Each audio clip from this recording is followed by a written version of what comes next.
to another episode of the Grow Your Occupancy podcast. This is Julie Podewitz, and I am with Lori Vernier, Senior Sales Strategist, Specialist at Grow Your Occupancy. Hi, Lori. Hi, Julie. Welcome back. Thank you. Part It's great to be two. back. All right, we look. I think I'm wearing the same thing as I was in part one. So you have so much great information. I want to continue. So part one, we were talking about the data and that you are really digging into on a daily basis from all levels, from doing the work as a sales specialist all the way through as an analyst. You've been on site, you do it virtually. And I want to continue asking you about other things that what other stories, other things that you're really digging in commonalities at the data. But to close a loop on something you said in part one about one of the biggest gaps, common missteps, is that spreading out touches too far, spreading out follow through too far. 30 days when it should be 4 days, 3 days, or 2 months when it should be 20, etc. And as you were talking, I would agree with you. This is something that we see over and over and over again. And you've seen, as you're coaching, you have to tell us a couple of those success stories, what other people do to really ramp up. And I know you have a recent one. I was speaking with one of our sales specialists this morning, Gail, and one of our clients has her as a remote specialist as well as some additional support. And she was saying that what is Gail doing? What we haven't had this many, tours on the weekends and what the heck is she doing? She's like the powerhouse, she's quiet and she just does the calls and all this stuff. And I relayed that, to Gail, and Gail was just so matter of fact. She's like, well, I just get them in for tour the same day they called. She said, I understand people have exceptions, but I always assume they called now. Let's just want, you have time right now, we'll make time. And I just had the conversation. It makes sense, right? But not very many people go for that. That we even intentionally or maybe subconsciously spread out that, like, can you come in on Friday?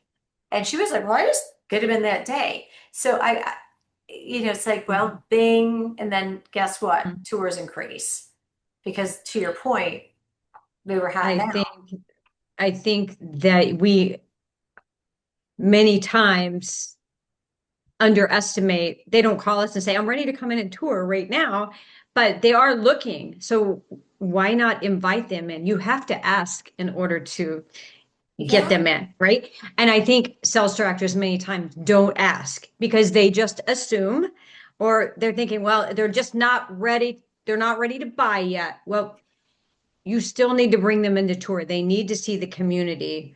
It doesn't matter where you think they are, if it's time for them or not. Still, you need to extend that invitation for a tour. We're in the hospitality business. Bring them in. They don't know unless they come into the community what the lifestyle of your community is like.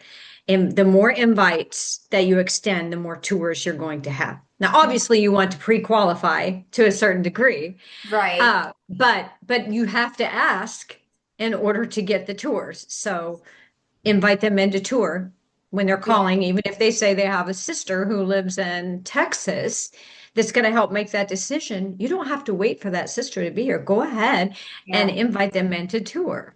And the other thing I'm finding too is that when they say that the this is the adult child we're talking to, and when they say that the parent is digging in their heels and they are resistant and there is no way they're going to move, then we need to stop.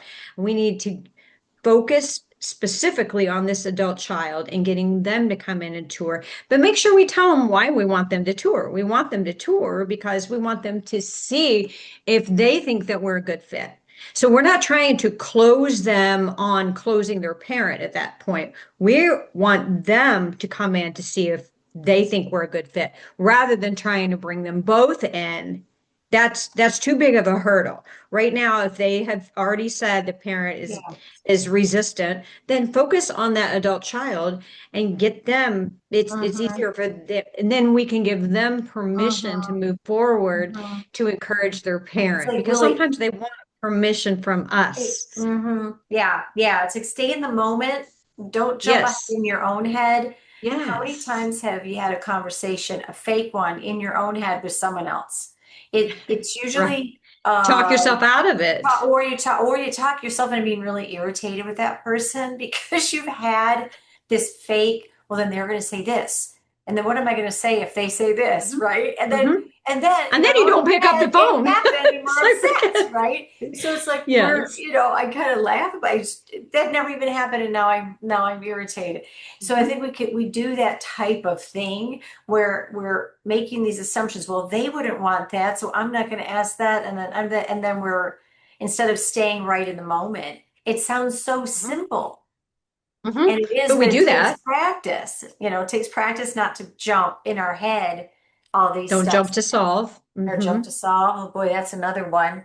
So what other real quick some like analysis? Like what are you looking at from a lead quality perspective or an outreach referral perspective? Hmm.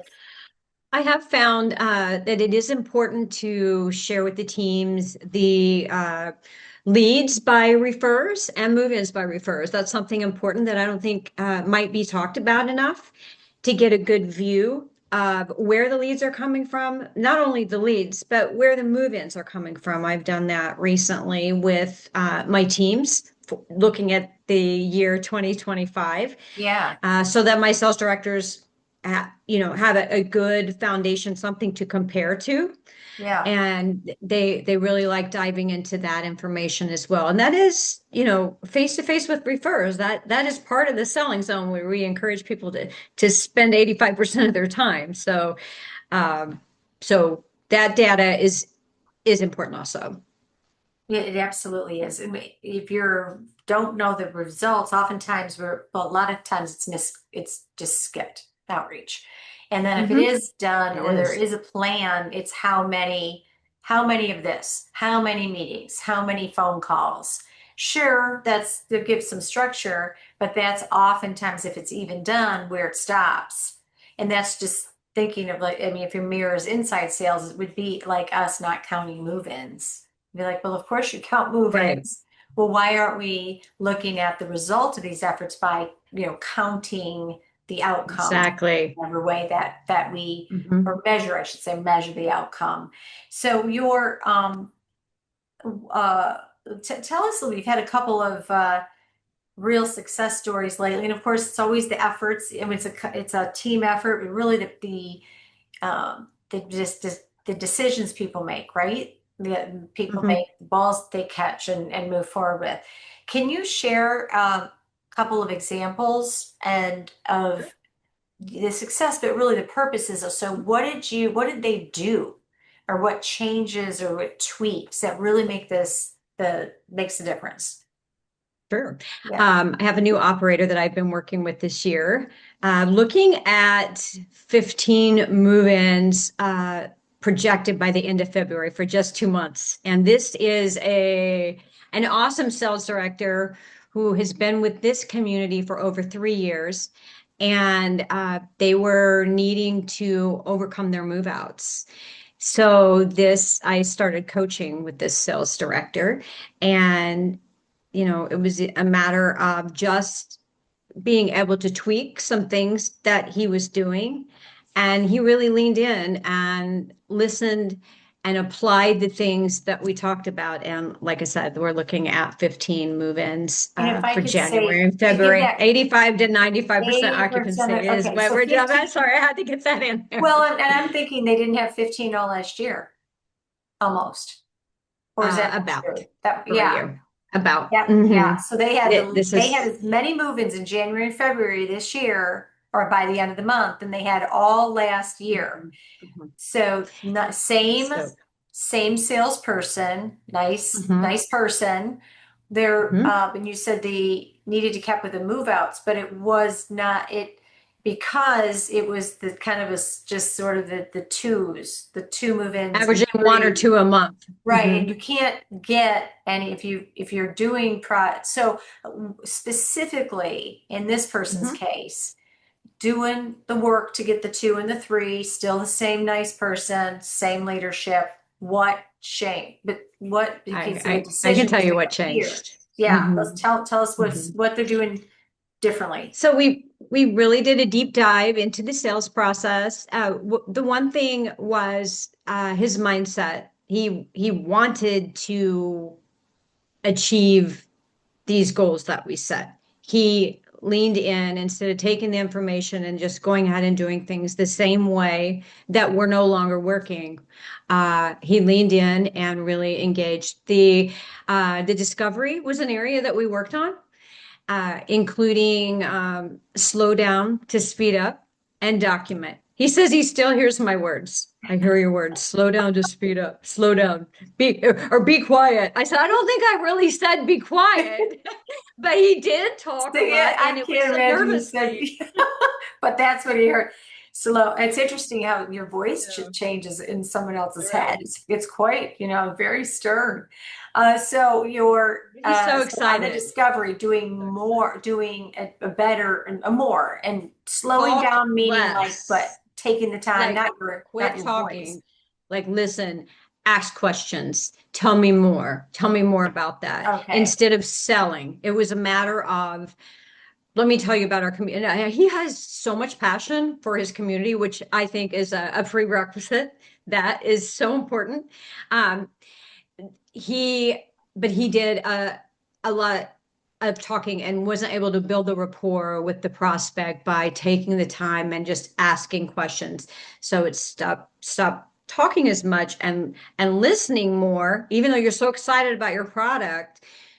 Ask more questions, tell me more about this, and build that rapport so that he was able to schedule more tours. And by building the rapport and schedule more tours, that gave him more opportunity to close. And these leads are, there wasn't any magical event that drove, 15 new leads that he was able to tour and schedule for move-in quickly. These leads were just coming in regularly and in the database that he was able to capture, nurture, convert to tour, gain more discovery, build the rapport.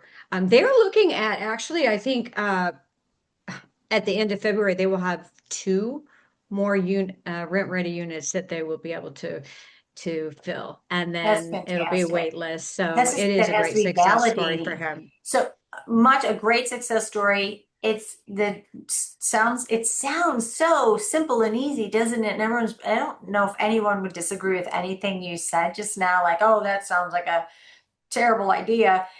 Yet it's until the commitment is truly made until one looks at a mirror, or maybe a mirror is put in front, and that's not, it can be quite discerning, or like a little bit like, oh boy. But until you're aware, it's like the awareness, and you think, well, I'm a good listener, or I learn, I connect with people, I'm super nice, and you, here's a Well, case we in role play a point, someone lot. who's the same person, very Hmm. nice then, very nice now, didn't Hmm. change personalities, but you role played, you practiced. He made a Hmm. commitment and a decision. And Hmm. that's something you can encourage it and guide and suggest, but that's something that we all make, I guess, every day, and we don't either realize it or it's subconscious, like to whatever we're doing this very minute, like decide to be on this together. But the building skill, I'm going to ask you one last question here and wrap it up. But do a lot of skill building. You can't touch it and feel it as much as you can see a number on a page, except in the conversions, of course. It's a little bit of a longer game. And talk to us about best practices for being coached. Like, you've seen some really tremendous growth and progress over short term and long term. You've been working with some people for quite some time. What works here? Hmm. Best practices. I think the first would be to think of your database as gold. This is your baby, and to nurture your database and take care of your database and protect your time and make sure that you're spending an hour and a half, 2 hours a day in your database.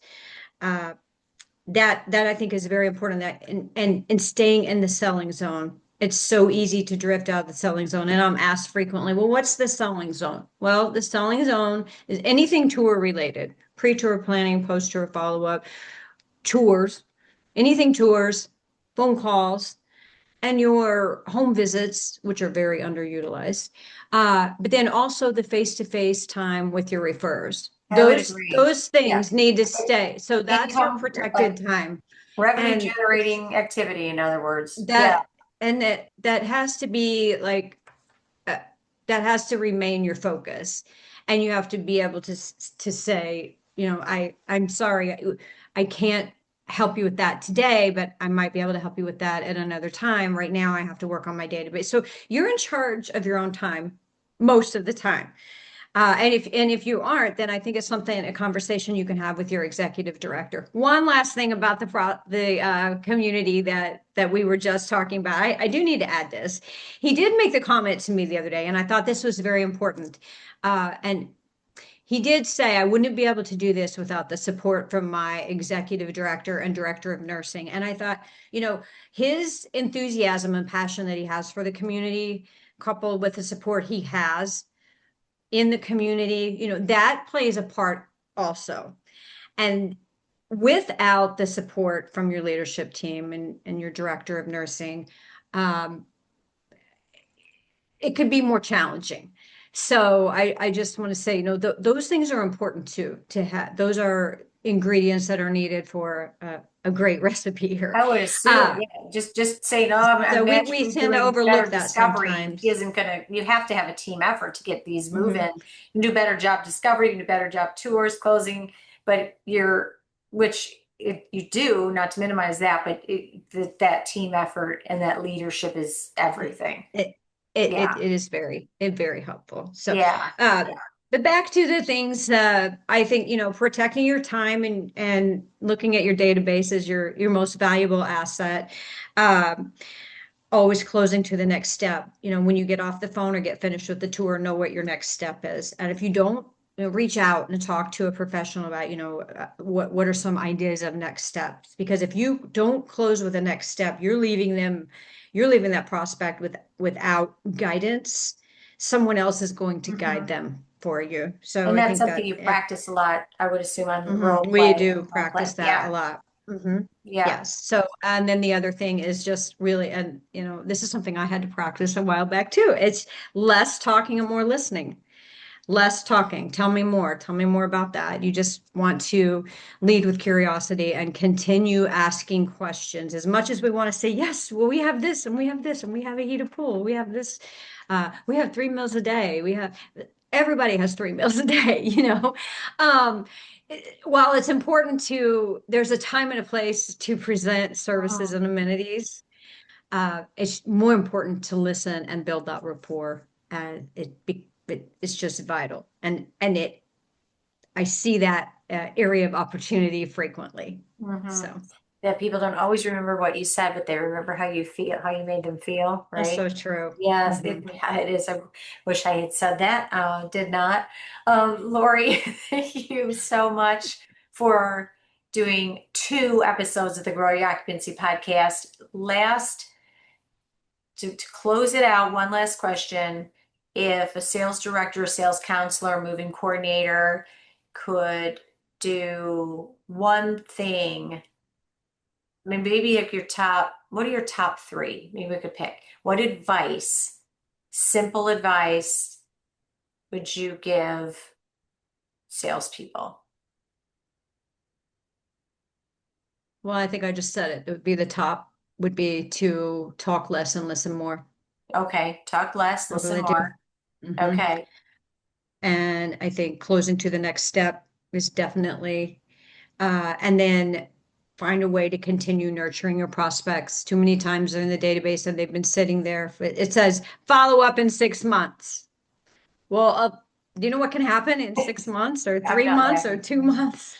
So So should we me, minimize the amount of time between contacts? And you can call it nurture because we are nurturing these prospects. Engage with an event. That's definitely a way to nurture prospects. So well, excellent advice. I would add, or as one, maybe even as a bonus for, it's all good, but picking one thing is committing to an outreach plan, business development. And that's that fine, carving out the time to do. So one thing at a time, right? One piece, one puzzle piece at a time. one step. Yep, and every next step. Lori, thank you so much. And next month, we're gonna be back together on the webinar. Very We are. excited. We In do a lot of March. onboarding, we do a ton of coaching. This topic is 30 days to senior living success. What are the most important components to building your sales infrastructure to do now? So if you haven't registered yet, there's a link on our website and I'm sure a link in this post. Thank you so much again, Lori. Thanks everyone for listening through to the end of the Grow Your Occupancy podcast. Like, share, subscribe so others can learn from experts like Lori. For all of you that serve in senior living, in multifamily, active adult, and home care, have a great day.